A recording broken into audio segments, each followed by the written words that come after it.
രഹസ്യം? നീ പറയേ. അതെ, മീനിന്റെ കാര്യം പറയാനോ? ഒരു കൽബലിയുടെ പകുതിയെ ഇനി മീനുള്ളൂ. ദൈവമേ, നാളെ ഇവിടെ വിരുന്നുകാരെ കൊണ്ട് നിറയും. ആര് പറഞ്ഞു മീൻ എന്താകാനാ? നമ്മുടെ നാട്ടിൽ എല്ലായിടത്തും അന്വേഷിച്ചു, ഒരിടത്ത് കിട്ടാനില്ല. ഗണസ്വരത്തിലേക്ക് അയച്ചിട്ടുണ്ട്, പക്ഷേ ഇത്ര ദൂരം പോയി എപ്പോ തിരിച്ചെത്താനാ? അവിടുത്തെ വൈൻ കിട്ടിയിട്ട് എന്താ കാര്യം? നമ്മുടെ കാനായിലെ വൈനല്ലേ ബെസ്റ്റ്. അത് കുടിക്കാനാ എല്ലാവരും വരുന്നേ. നാണക്കേടായല്ല. യഹോവേ, ഇതെന്തൊരു പരീക്ഷണമാണ്.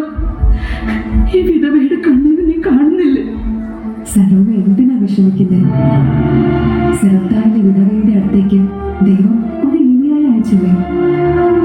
കലത്തിലെ മാവും കുടത്തിലെ എണ്ണയും പിന്നെ ഒരിക്കലും തീർന്നു പോയില്ലല്ലോ. അതുപോലെ ഈ വീട്ടിലും നീ ഒരിക്കലും തീർന്നു പോയില്ല.